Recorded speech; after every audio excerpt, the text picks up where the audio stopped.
ಯೇಸು ಕ್ರಿಸ್ತನ ನಾಮದಲ್ಲಿ ಎಲ್ಲ ಆತ್ಮೀಯರಿಗೆ ನನ್ನ ಹೃದಯಪೂರ್ವಕವಂತ ವಂದನೆಗಳು ಪ್ರಿಯರೇ. ಈ ಸಂಜೆಯ ವೇಳೆಯಲ್ಲಿ ಒಂದು ದೇವರ ವಚನವನ್ನು ನೋಡಿಕೊಂಡು ಮುಂದೆ ಸಾಗೋಣ. ಯೆಶಾಯನ ಪ್ರವಾದನ ಗ್ರಂಥ 1ನೇ ಅಧ್ಯಾಯ 5ನೇ ವಚನವನ್ನು ಈ ದಿನ ಗಮನಿಸೋಣ. ಏಕೆ ದ್ರೋಹವನ್ನು ಹೆಚ್ಚಿಸಿ ಪೆಟ್ಟಿಗೆ ಗುರಿಯಾಗುತ್ತೀರಿ? ತಲೆಯೆಲ್ಲ ರೋಗ, ಹೃದಯವೆಲ್ಲ ದುರ್ಬಲ. ಏನು ಪ್ರಿಯರೇ, ತಂದೆಯಾದ ಸರ್ವೇಶ್ವರನು ಹೇಳುತ್ತಿರುವಂಥ ಮಾತು ಪ್ರಿಯರೇ, ಗಮನಿಸೋಣ, ಧ್ಯಾನ ಕೊಡೋಣ. ಸತ್ಯವೇದ ಬೈಬಲ್ ಗ್ರಂಥದಲ್ಲಿ ಬರೆದಿರುವಂಥ ಮಾತನ್ನು ಒಂದು ಸಾರಿ ಆಲೋಚನೆ ಮಾಡೋಣ. ಮತ್ತೊಂದು ಸಾರಿ ನಿಮಗೋಸ್ಕರ ಓದ್ತೀನಿ. ಯೆಶಾಯನ ಪ್ರವಾದನೆ ಗ್ರಂಥ 1ನೇ ಅಧ್ಯಾಯ 5ನೇ ವಚನ. ಏಕೆ ದ್ರೋಹವನ್ನು ಹೆಚ್ಚಿಸಿ ಪೆಟ್ಟಿಗೆ ಗುರಿಯಾಗುತ್ತೀರಿ? ತಲೆಯೆಲ್ಲ ರೋಗ, ಹೃದಯವೆಲ್ಲ ದುರ್ಬಲ. ಪ್ರೇರೆ, ದ್ರೋಹವನ್ನು ಹೆಚ್ಚಿಸುತ್ತಾ ನಾವು ಪೆಟ್ಟಿಗೆ ಗುರಿ ಆಗ್ತಾ ಇದ್ದೀವಂತೆ. ಯಾರ ಪೆಟ್ಟಿಗೆ?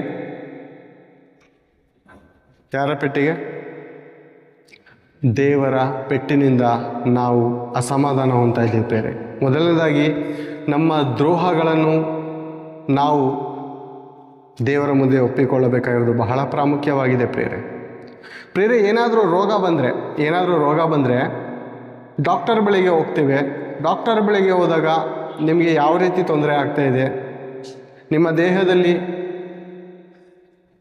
ಯಾವ ಸ್ಥಳದಲ್ಲಿ ನೋವಿದೆ, ಯಾವಾಗಿಂದ ಪ್ರಾರಂಭವಾಗಿದೆ ಎಂದು ಡಾಕ್ಟರ್ ಬಳಿ ನಾವು ನಿಜ ಒಪ್ಪಿಕೊಳ್ಳಬೇಕಾಗಿರ್ತದೆ. ಒಂದು ವೇಳೆ ಡಾಕ್ಟರ್ ಬಳಿಯಲ್ಲಿ ನಾವು ಸುಳ್ಳನ್ನು ಹೇಳಿ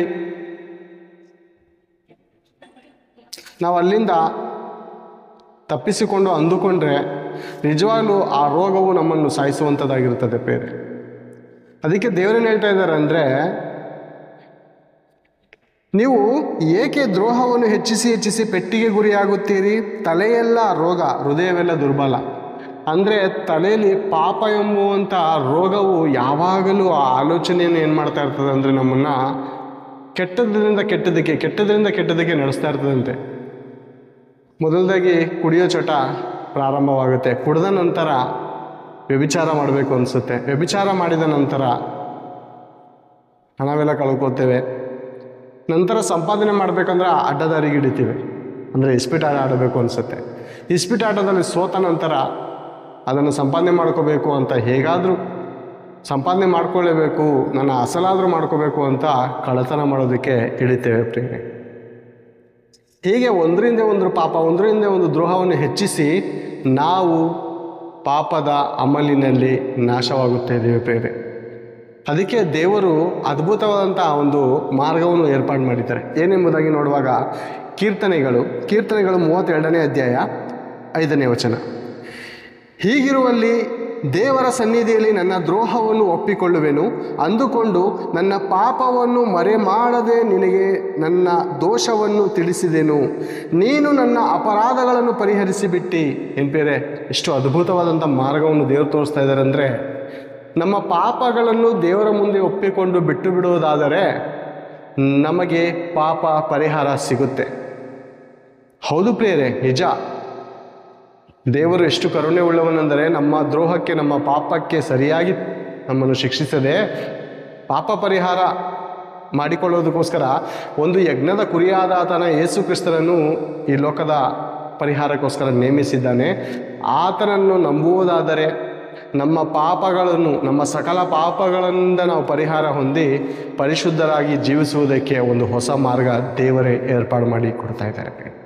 ಯಾಕೆಂದರೆ ಭೂಮಿ ಮೇಲಿರುವಂಥ ಸರ್ವ ಮಾನವರು ದೇವರ ಮಕ್ಕಳಾಗಿರೋದರಿಂದ ಆ ದೇವರೇ ತನ್ನ ಮಕ್ಕಳಿಗೋಸ್ಕರ ಒಂದು ಪರಿಹಾರವನ್ನು ಏರ್ಪಾಡು ಮಾಡಿ ಕೊಡ್ತಾ ಇದ್ದಾರೆ. ಅದಕ್ಕೆ ಯೇಸು ಕ್ರಿಸ್ತರು ಕರೆಯುವಂಥ ಒಂದು ಕರೆಯನ್ನು ನಾವು ಆಲೋಚನೆ ಮಾಡೋಣ. ಸ್ವಾರ್ಥೆಯ ಮೂಲಕ ಆಗಿರ್ಬೋದು, ಟಿ ವಿ ಚಾನಲ್ಗಳ ಮೂಲಕ ಆಗಿರ್ಬೋದು, ಫೇಸ್ಬುಕ್ಗಳ ಮೂಲಕ ಆಗಿರ್ಬೋದು, ಈಗ ನಾನು ಮಾತಾಡ್ತಿರೋಂಥ ವಿಷಯ ಯೂಟ್ಯೂಬಲ್ಗಳಲ್ಲಾಗಿರ್ಬೋದು. ಎಲೆ ಕಷ್ಟಪಡುವವರೇ, ಹೊರೆ ಹೊತ್ತವರೇ, ನೀವೆಲ್ಲರೂ ನನ್ನ ಬಳಿಗೆ ಬನ್ನಿರಿ. ಅಂದರೆ ಪಾಪ ಮಾಡೋದಕ್ಕೋಸ್ಕರ ಕಷ್ಟಪಡ್ತಾ ಇದ್ದೇವೆ. ಪಾಪದ ಶಾಪದ ಹೊರೆಯನ್ನು ಹೊತ್ತುಕೊಂಡು ನಾವು ದ್ರೋಹವನ್ನು ಮಾಡುತ್ತಾ ಆ ದ್ರೋಹದ ಹೊರೆಯನ್ನು ನಮ್ಮ ತಲೆ ಮೇಲೆ ಇಟ್ಕೊಂಡು ಶಾಂತಿ ಇಲ್ಲದೆ, ಸಮಾಧಾನ ಇಲ್ಲದೆ, ನೆಮ್ಮದಿ ಇಲ್ಲದೆ ಆತ್ಮಹತ್ಯೆ ಮಾಡಿಕೊಂಡು ಸಾಯುವಂಥ ಪರಿಸ್ಥಿತಿ ನಮ್ಮ ಮಾನವರ ಮಧ್ಯದಲ್ಲಿ ನಡೀತಾ ಇದೆ ಪ್ರೇರೆ. ಆದುದರಿಂದ ದೇವರೇ ಕೂಡ ಈ ಪಾಪ ಪರಿಹಾರಕ್ಕೋಸ್ಕರ ಒಂದು ಒಳ್ಳೆಯ ಉಚಿತವಾದ ವರವನ್ನು ದೇವರು ನಮ್ಗೆ ಕೊಡ್ತಾ ಇದ್ದಾರೆ. ಅದೇ ಏನೆಂಬುದಾಗಿ ನೋಡುವಾಗ ರೋಮ ಬರೆದ ಪತ್ರಿಕೆ 6ನೇ ಅಧ್ಯಾಯ 23ನೇ ವಚನವನ್ನು ಒಂದು ಸಾರಿ ನಾವು ಗಮನಿಸೋಣ. ಕಡೆದಾಗಿ